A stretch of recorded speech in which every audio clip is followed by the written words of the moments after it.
All right, let's talk about the Minnesota Vikings being able to really kind of shut down this 49ers great offense that we just saw do great things against the Jets. This is now back-to-back years. Brian Flores' defense has really done a great job against the Shanahan scheme. So what happened? How did this work? Well, let's get into it. And this play is a great example of, I think, how a team like the Minnesota Vikings, coached by Brian Flores, can really just disrupt a quarterback like Brock Purdy.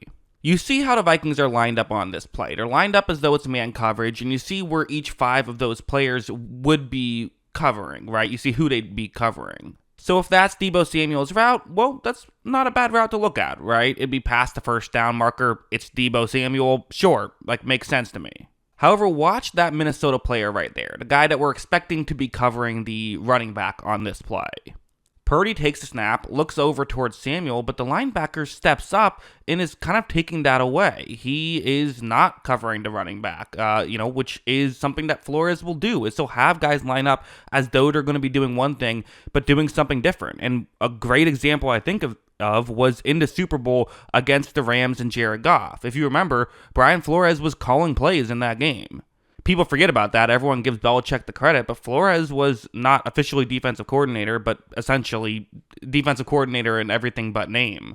But these plays work really well. They work against someone like Jared Goff and the Rams because everything is about rhythm and they're used to having things kind of go their way. It's used to just being, if we execute, we're fine. All of a sudden, you have to post-snap start making reads. It just completely throws off a quarterback who just isn't used to doing that.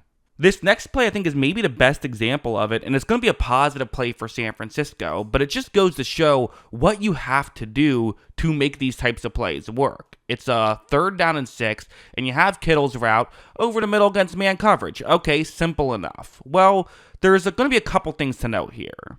For one thing, you see how well Kittle's running this route, right? Faking as though he's going towards the top of the screen, really trying to do what he can to gain separation right here. Good stuff from Kittle. But also notice that Minnesota player right there. This is what I love about what Flores does, is a lot of times you see when teams have a player cover over the middle of the field, they're covering over the middle of the field, right in front of the quarterback. Well, Flores will mix it up. He'll have them go maybe towards the offense's left or the offense's right. Again, those little things just to throw you off as a quarterback, you have to be aware of this. Brock Purdy is going to read this well. He waits a tick longer than he usually would have. He fires. Kittle is able to make a tough contested catch after his great route. Wow, great stuff by San Francisco.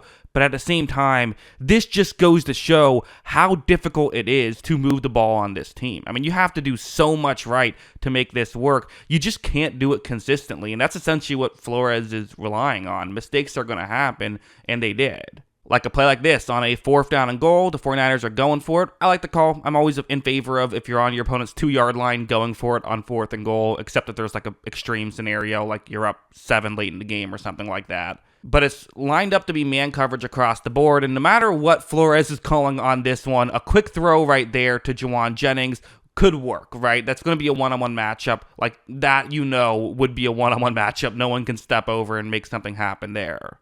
So Purdy takes a snap, and you see right here, again, looks like it could get open. This is, I think, a good decision by Purdy. Just get the ball in the area, get it there quickly. But you see him and Jennings not fully on the same page. There was pressure that came and kind of disrupted that play a little bit, and it results in an incomplete pass. Also, Harrison Smith's good defense there as well. So, really good stuff here by Minnesota. And again, you could sit here and say, well, that wasn't ideal by the 49ers, but this is just so much not their game, right? Throwing the ball quickly and hoping the receiver can make a one-on-one play, that's not what they do. They want to run play action. They want to scheme guys open, and the Vikings basically just don't let you do that. And while you can win sometimes, you're not going to win as consistently. Also, I love this play where you see Brock Purdy. So he's changing the play. It's a 3rd down and 3. This play will really just show how prepared the Minnesota Vikings were in this game. Look at Ivan Pace Jr., the linebacker for the Vikings. You see him. He's also doing the alert. Watch him rush to everybody. He's telling people, a lot of other Vikings players are doing it. And now Purdy, he's trying to hurry up to the line to get the snap off. Like, there's still a few seconds left, but he's rushing because he just wants to try and get the snap off before Minnesota can fully communicate. However, I've circled 2 players for Minnesota, and watch what these guys are going to do. you see them rush in really quickly, and they're both going to be able to help make that tackle because they knew what play was coming. I don't know exactly how. I'm not in the huddle. I don't know what the tell was, right? But they had something on the 49ers. They knew once there was an alert by Purdy, they knew it was a run. They probably knew which direction the run was going at that point, given which two players rushed in like that, and they're able to get the stop. I mean, this is just really just smart coaching here by Flores. It's in smart, playing by the guys, right? Yes, they're prepared. You got to give credit to the coaches, but also they're the ones making the plays and making good ones. And then you just have simple stuff like this where I kind of wonder, I mean, there were opportunities for Purdy. There really were. Like, I can sit here and say good defense, good defense, good defense, but there were plays like this, which were still good defense, but maybe I think perhaps these good defensive plays just threw Purdy off a bit, where it's going to be concept on the screen. This is just zone coverage. This isn't anything fancy for the Vikings. And sometimes when you just drop back and play a cover, it is a blitz. So they're doing something a little different. But, when you drop back and do something like this, I think sometimes that can fool, the opposing team as well. Just seeing something normal, you're wondering if something different is happening. The concept on the screen, though, for the 49ers can definitely work. Have a receiver running kind of further deep. That could push the linebacker further deep, so then you can throw underneath, and if it doesn't push the linebacker further deep, then you just throw further deep. Simple enough. When this play begins for Purdy, to be honest, he could consider throwing it to the more deep route on this one if he wanted to, but he wants to hit Kyle Juszczyk, fine. But the reality is he should be getting rid of the football right now. And we're used to seeing Purdy get rid of the football quickly. But definitely one thing that the Vikings do as well is they are aggressive. And if you give them an extra second to make a play, they will take advantage of it. Because watch Brian Cashman on this one. There's no one else in the area to hold him, so he's going to just rush in. Watch him not only rush in, but he